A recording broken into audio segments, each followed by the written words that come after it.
할렐루야. 우리 옆 사람과 인사합시다. 영광과 찬양을 주께 올려드립시다. 주님이 당신을 사랑하십니다. 어느 목회자 세미나에 강사가 있는 목회자들에게 말했습니다. 목회자 부부가 먼저 행복하게 서로 사랑하는 본을 잘 보여야 그 사랑의 은혜의 통로가 되어 성도들도 귀한 사랑 가운데 천국의 지점 만들어 갑니다. 이 시간 먼저 목사님들 아내에게 전화를 걸어서 사랑한다고 고백하는 과제를 나가겠습니다. 지금 당장 하십시오. 자, 목사님들이 전화 걸어서 여보 사랑해 하는데 경상도에서 온 나이가 지긋한 목사님은 난 못해, 절대 못해. 그래서 주변에서 하라고 막 응원하니까 마지못해 전화를 듭니다. 여보 내다. 그리고 참 뜸을 댔더니 그거밖에 못하는 거예요. 그러자 옆에서 또 손짓 발짓 해가면서 막 응원했어요. 사랑해 하세요. 그러자 이분이 큰 결심한 듯이 찰 집사님 잘 계셔? 그랬더니 하나님께서 사람에게 영적인 은혜로 충만하게 채워질 그런 부분과 또 사람의 사랑으로 채워져야 될 그런 부분을 따로 만들어 놓으셨어요. 그래서 아담 같은 경우 하나님과 친밀한 그 은혜에 충만했음에도 불구하고 보시기에 좋지 못하여서 하와를 만들어 주신 거죠. 그러니까 사람에게는 하나님의 사랑과 사람의 사랑이 다 채워져야 될 그런 사랑의 탱크가 있답니다. 사랑의 탱크가 가득 차면은 그 사랑을 가정 속에서 또 교회에서 또 삶의 자리에서 자연스럽게 흘려보내는 그런 은혜의 통로, 축복의 통로가 되지요. 반면에 사랑의 탱크가 텅 비어 있으면 아무리 세상 것으로 가득하고 풍부해도 늘 불행하다고 생각하는 거예요. 여러분, 부자나 재벌들이 다 행복한 거 결코 아니잖아요. 우리가 사랑의 탱크, 자신의 것을 좀 점검할 수 있어야 돼요. 또 가까운 가족도 사랑의 탱크가 잘 채워져 있는가 점검할 수 있어야 한답니다. 율법학자들이 주님께 물었죠. 어떤 계명이 제일 큽니까? 주님의 대답 함께 읽어봅시다. 내 마음을 다하고 목숨을 다하고 뜻을 다하여 주 너의 하나님을 사랑하라 하셨으니 이것이 크고 첫째 되는 계명이요 둘째도 그와 같으니 내 이웃을 내 자신과 같이 사랑하라 하셨으니 이 두 계명이 온 율법과 선지자의 강령이니라. 아멘. 주님께서도 모든 하나님의 말씀의 요약, 모든 계명의 요약이 하나님의 사랑, 사람 사랑이 있다라는 이 사랑의 이중 계명을 말씀하셨어요. 근데 십자가를 바로 앞두고 오늘 말씀에서는 이 사랑의 이중 계명을 넘어서 새 계명을 너에게 준다라고 선언하고 있습니다. 어떻게 새 계명이 됩니까? 먼저 원어적인 입장에서 보면은 여러분이 많이 들었다시피 헬라어에는 사랑이라는 단어가 4개가 있잖아요. 살펴보면 에로스, 남녀 간의 사랑이고요, 필리아, 친구 간의 우정이고, 스토르게, 부모님의 희생적인 그런 사랑, 아가페, 하나님의 한량없는 사랑. 여기서 오늘 본문 주님이 사랑하라 했을 때 무슨 단어를 썼겠습니까? 4번째, 아가페를 쓴 거예요. 그렇기 때문에 이 하나님의 사랑으로 사랑할 것을, 주님의 사랑으로 사랑할 것을 하니까 이게 새 계명이 되는 거예요. 또 기준이 바뀐 거 잘 알잖아요. 내 몸과 같이 내 이웃을 사랑하라. 내 몸이 기준이었는데 주님이 우리를 사랑한 것 같이, 그러니까 독생자를 주신 하나님의 그 큰 사랑으로 사랑해라.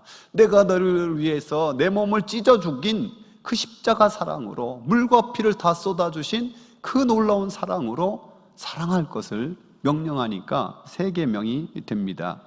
이렇게 주님께서 명령한 이유는 우리 인간은 그 사랑을 주고 받아야만 참으로 삶의 의미도 있고 행복도 충만하게 받을 수 있기 때문이죠.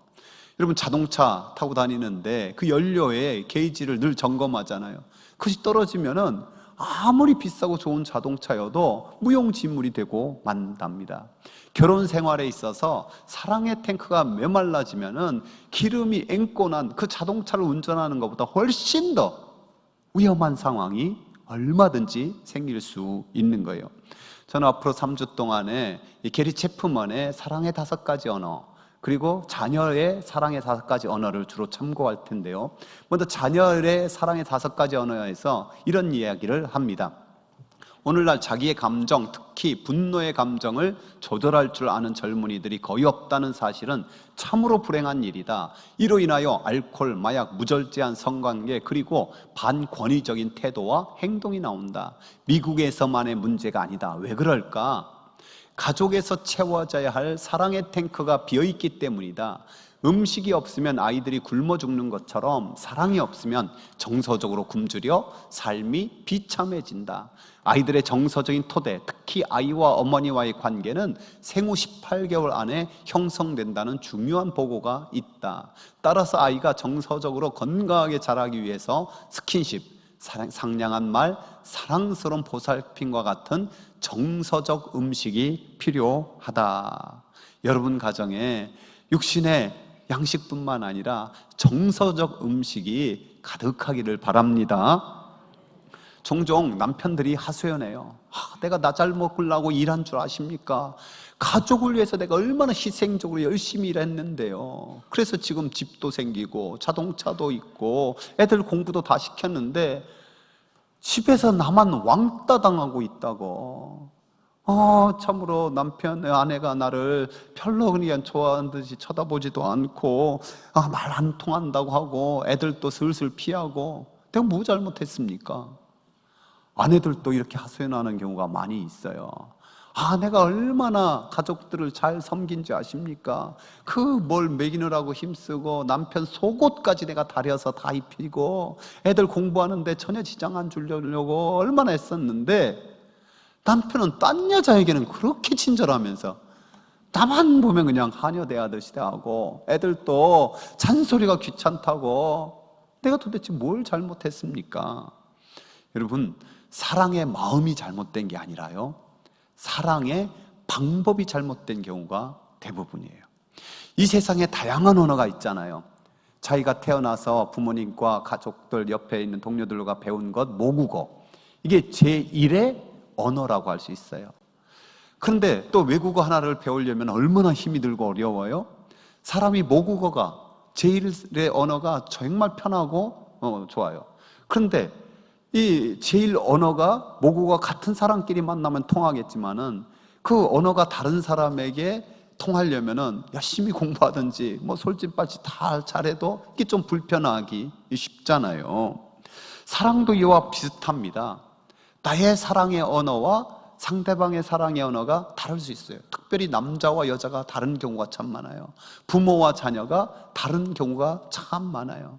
그래서 반드시 알아야 될 사실은 사람마다 사랑의 언어가 다르다라는 점이에요. 따라서 사람마다 사랑의 언어가 다르다. 사랑의 언어를 많이 찾을 수 있겠지만 이 게리 체프먼은 5개로 요약해요. 인정하는 말, 행동보다 말을 중요하게 생각하고 위로와 격려와 칭찬하는 말을 통해 사랑을 느낍니다. 2번째, 함께하는 시간. 서로에게 집중하여 감정과 생각을 공유하는 함께 있는 시간을 통해 사랑을 느낍니다. 3번째, 선물을 통해 상대에 대한 나의 마음을 표현하고 선물을 받는 사람은 주는 상대의 마음과 사랑을 특별하게 기억하고 간직하게 됩니다. 4번째, 봉사. 서로가 수고롭게 여기는 것을 해주는 것으로 상대를 위해 기꺼이 희생하고 행동할 수 있다는 사랑이 채워집니다. 5번째, 스킨십. 가벼운 스킨십에서 진한 스킨십까지 다양한 스킨십으로 신체를 접촉할 때 서로에 대한 사랑을 느끼게 됩니다. 스킨십을 자주 해준 아이들의 경우 정서적으로 건강하다는 연구 결과가 있습니다. 어떤 사람에게는 제1의 사랑의 언어가 인정하는 말이에요. 그 사람은 특별하게 봉사나 선물이 없어도 인정하는 말을 잘 받으면 사랑의 탱크가 채워지는 거예요. 어떤 사람에게는 제1의 사랑의 언어가 함께하는 시간이에요. 이 사람도 함께하는 시간으로 충만하면은 뭐 다른 인정하는 말이나 스킨십이 좀 부족해도 뭐 괜찮아요. 충만하게 채워지는 거예요. 다시 한번 강조합니다. 우리가 어떤 설레는 감정, 뜨거운 감정, 이런 감정적인 사랑은 서론에 불과한 거예요. 그건 유효기간이 분명해요. 언젠가는 식어지는 거예요. 금방 식어져요. 무덤덤해지는 거예요. 그러면 사람들이 당황해요. 와, 나의 사랑이 다 떨어진 것이 아닌가. 그래서 사람들은 둘 중에 하나를 선택해야 될지도 모른다는 강박관념에 살고, 아, 내가 이 사랑이 다 떨어졌는데 그저 그냥 결혼 생활을 지키기 위해 비참한 삶을 버티고 견뎌야 하는 것이 아닌가. 두 번째는 이 결혼의 배에서 뛰어내리는 것. 전자로 전에는 많이 선택했는데 이제 후자를 선택하는 부분들이 참 많아지고 있답니다. 성숙한 사랑은요, 그래서 유익하며 서로에게 친밀하며 더욱더 아름다운 열매를 맺어가는 것, 이거는 훈련과 노력이 필요한 거예요. 종종 사랑이 감정이지 그 사랑까지 훈련과 노력해야 된다니, 그건 말이 안 되는 거 아닙니까? 여러분, 그러나 하나님이 그렇게 만드셨다는 사실을 알아야 돼요. 하나님이 왜 그렇게 만드셨을까요? 그것이 훨씬 더 좋으니까 사랑에도 노력과 훈련이 있는 것을 만들었어요. 왜냐하면 여러분, 계속해서 가슴이 쿵탕쿵탕 한다고 합시다. 그게 그렇게 오래 살아도 좋은 거예요? 아닌 거예요. 그러한 사랑의 감정이 사라져도 서로의 훈련과 노력을 통해 더 성숙한 사랑으로, 더 친밀하고 깊은 사랑으로 나갈 수 있다는 거, 이거는 복음인 거예요. 복음, 기쁜 소식인 거죠. 여러분이 여러분 자신이나 또 배우자나 가족의 사랑의 언어를 잘 알아서 그 탱크를 채워갈 수 있기를 바랍니다. 말씀으로 천지 만물을 창조하신 하나님, 성경은 말의 중요성에 대해서 엄청나게 많은 말씀하세요. 그 중에 한 말씀, 죽고 사는 것이 혀의 힘에 달렸나니 혀를 쓰기 좋아하는 자는 혀의 열매를 먹으리라. 죽고 사는 것이 뭐에 달려 있다고요? 혀를 쓰는 것에. 그래서요, 우리가 말하는 것, 씨를 뿌리는 것과 같은 거예요. 좋은 씨를 뿌리면 분명히 좋은 열매가 맺어질 거예요. 나쁜 씨를 뿌리면 결국 나쁜 것이 언젠가 싹이 나고 잎이 나서 나쁜 열매가 맺어진답니다. 그래서 생명의 말을 심으면 생명의 열매가 맺히는 거예요. 죽음의 말을 심으면 사망의 열매가 맺히는 거예요. 축복의 말을 심으면 복된 열매가 맺히고, 저주의 말을 하면 저주의 열매가 맺히는 거예요. 믿음의 말을 하면 믿음의 열매가 맺히고, 불신의 말을 하면 배신의 열매가 맺히는 거예요. 사랑의 말을 심으면 사랑의 열매가 맺히고, 미움의 말을 심으면 미움의 열매들이 맺혀지는 거예요. 그래서 사도 베드로는 이렇게 선포하고 있습니다. 말씀 읽어봅시다. 생명을 사랑하고 좋은 날 보기 원하는 자는 혀를 금하여 악한 말을 그치며 그 입술로 거짓을 말하지 말고 악에서 떠나 선을 행하고 화평을 구하며 그것을 따르라. 이 땅에 생명을 사랑하고 좋은 날 보기를 원하지 않는 사람이 누가 있습니까? 다 그렇게 생명을 사랑하고 좋은 날, 점점 더 좋은 날 되기를 원하죠. 그런 자들이 첫 번째 해야 될 일이 뭐냐? 악한 말을 그치며 입술에 거짓을 버리는 거예요. 이런 악한 말이라고 해서요, 꼭 못된 저주라든지 악한 욕설이라든지 꼭 그런 게 아니에요. 나 생각에서는 의외로 좋은 말 한다고 하는 것이 자칫하면 상대방의 여건이나 그 준비되지 않은 상태, 또 상대방에는 오히려 상처가 주고 결과적으로 악한 말이 될 수 있다는 사실을 알아야 돼요. 예를 들어서 많은 아내들이 남편을 고칠 수 있는 건 나밖에 없지, 그래도 올바른 소리 해줄 건 나밖에 없지 하면서 지적을 한다고 합시다. 여러분, 남자들이 제일 싫어하는 것, 자기 잘못 아는데 이래라 저래라 하면 더욱이 그냥 막 속상하잖아요. 예를 들어서 화장실에 신문을 갖고 가서 볼일을 오랫동안 보는 남편이 있다고 합시다. 그러면 치질도 생긴다고 하고 온갖 안 좋다고 하니까 여보 그거 하지 마라 하면은요, 남자는 속으로 치질 걸리면 걸렸지, 내가 이거 네 말 듣나 봐라, 이렇게 마음먹는 것이 남자의 대부분 심리 상태예요. 시골에서 노인정에서 할머니들에게 그림 공부를 시켰대요. 그래서 한참 그림 공부를 시키고 어느 날 선생님이 과제를 줬어요. 할아버지 좀 그려오라고. 그랬더니 그 다음 주에 그려왔는데 기가 막히더래요. 그림을 냈는데 보니까 청개구리 4마리가 그려왔더래.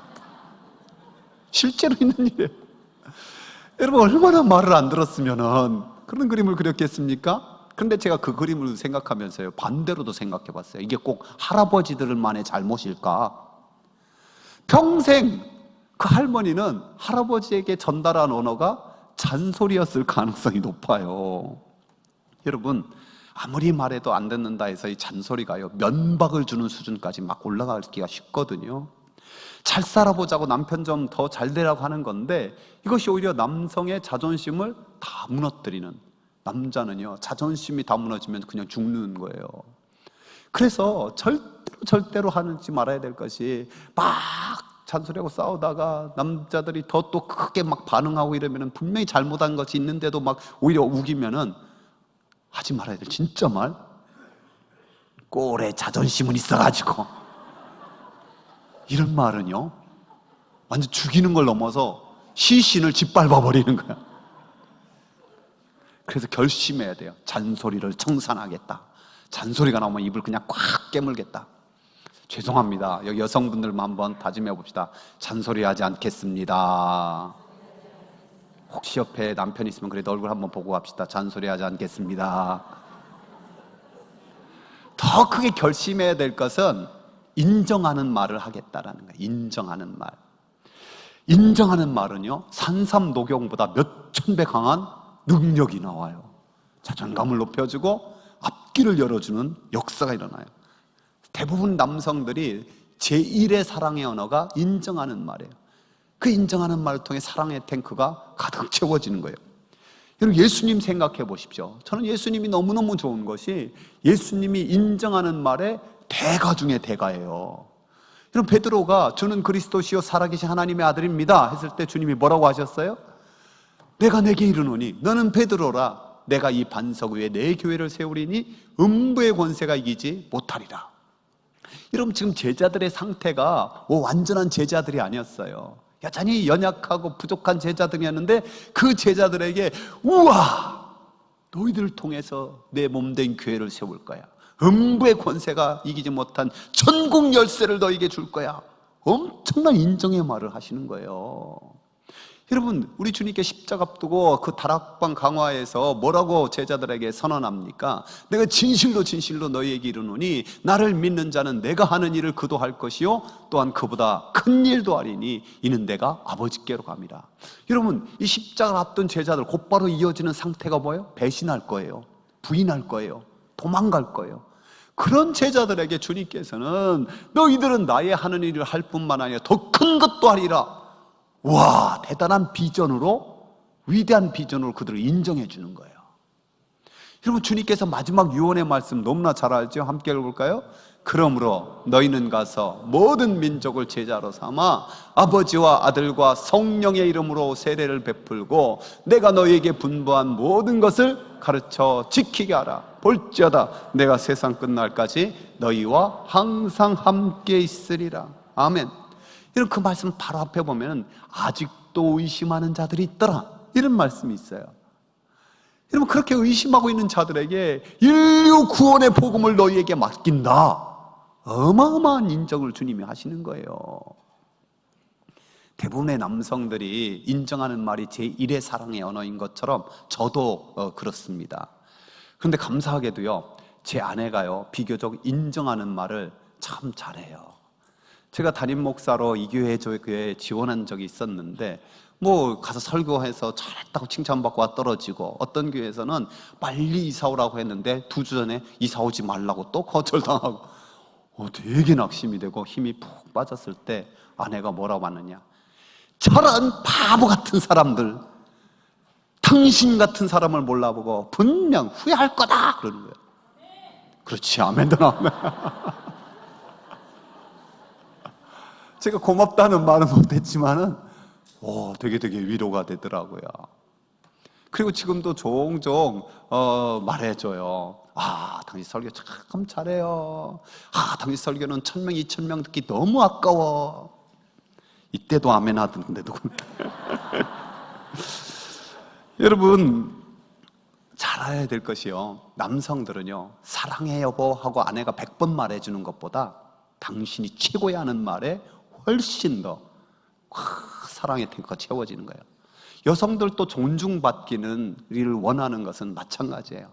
근데 여성들은 더욱더 사랑의 확인을 받고 싶어요.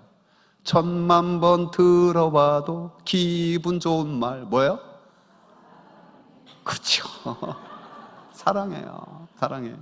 여러분, 돈도 안 들이는 거 왜 이렇게 아끼십니까? 하고 표현하고 사시기 바랍니다.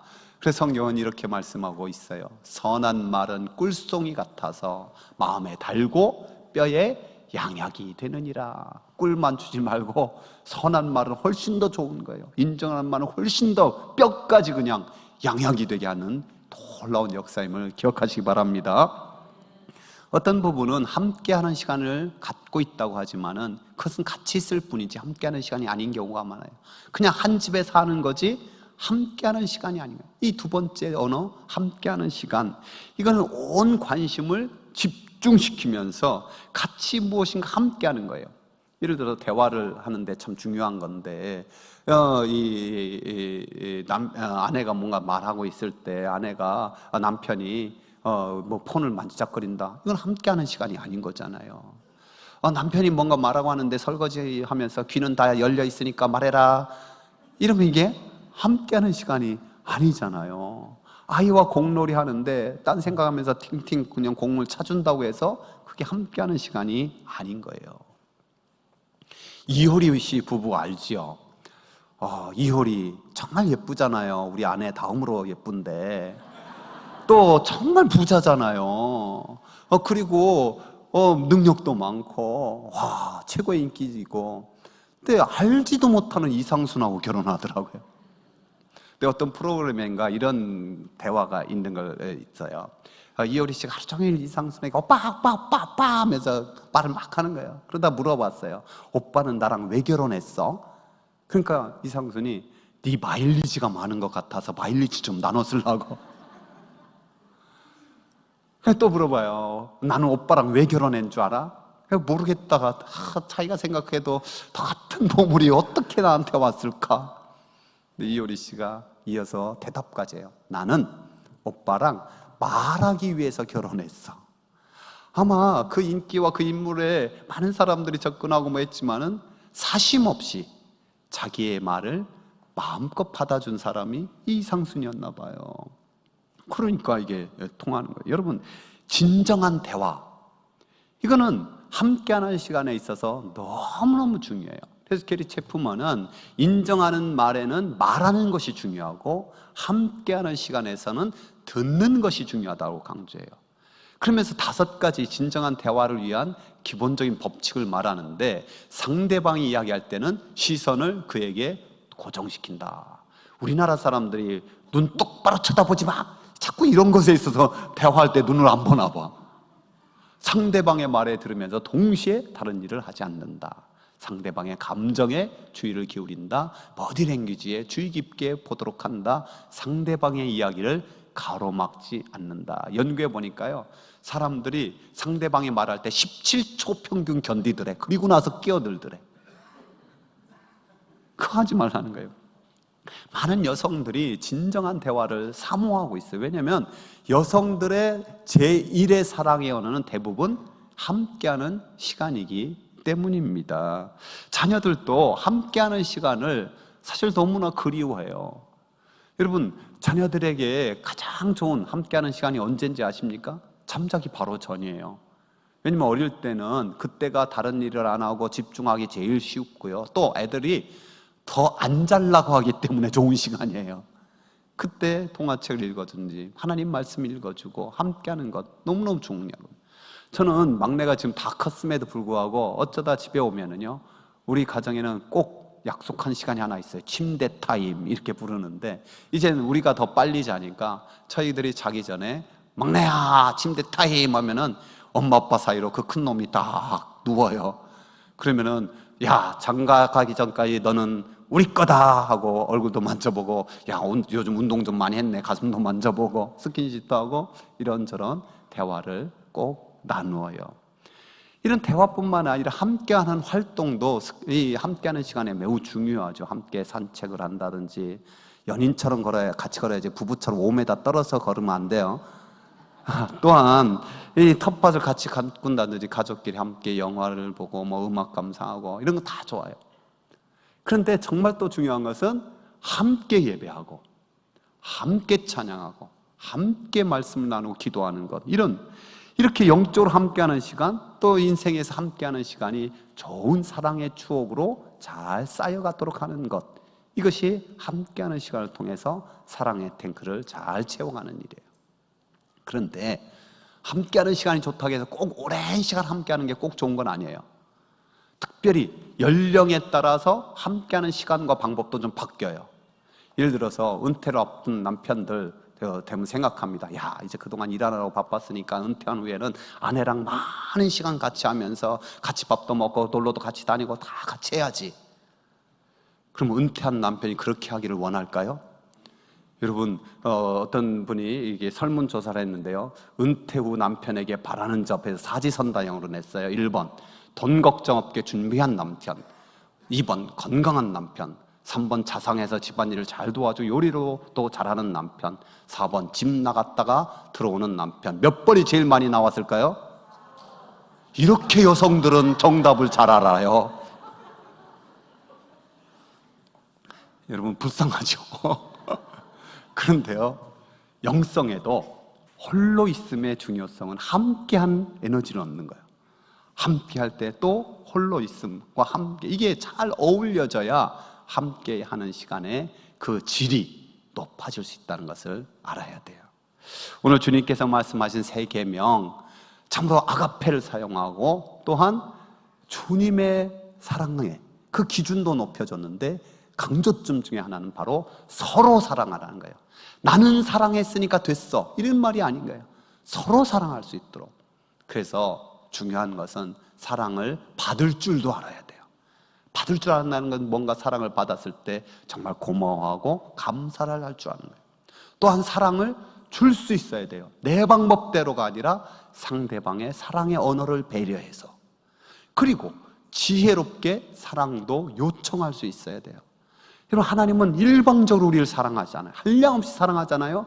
그런 하나님도 우리에게 사랑을 요구하고 계신다는 것 잘 알고 있잖아요. 쉐마의 말씀 함께 읽어봅시다. 이스라엘아 들어라, 우리 하나님 여호와는 오직 유일한 여호와이시니 너는 마음을 다하고 뜻을 다하고 힘을 다하여 내 하나님 여호와를 사랑하라. 하나님도 사랑을 요구해요. 우리 주님도 너는 나를 사랑하느냐 요구하고 계시잖아요. 그래서 오늘 우리가 주의 제자로 살아야 되는데, 주의 제자됨의 가장 큰 증거가 뭡니까? 말씀을 많이 하는 것입니까? 기도를 깊이 유창하게 하는 겁니까? 아니면 어떤 병을 고치고 귀신을 내쫓는 큰 능력을 갖는 겁니까? 세계 선교에 힘쓰고 전도의 열매를 많이 맺는 겁니까? 그 모든 것도 필요하죠. 근데 오늘 주님께서는 이렇게 말씀하고 있어요. 너희가 서로 사랑하면 이로써 모든 사람이 너희가 내 제자인 줄 알리라. 사랑하는 성도 여러분, 저와 여러분이 하나님 사랑, 그 한량없는 사랑 듬뿍 받고 남은 생에 더 하나님을 온전히 사랑할 수 있기를 원합니다. 또 이 세상에서 특별히 가족끼리 사랑의 언어를 잘 이해하고 서로 사랑함으로 천국의 지점 만들어 저 집은 예수님의 향기가 있는 집이야. 그래서 주님의 제자됨의 증거도 넘치게 나타나기를 주의 이름으로 축복합니다.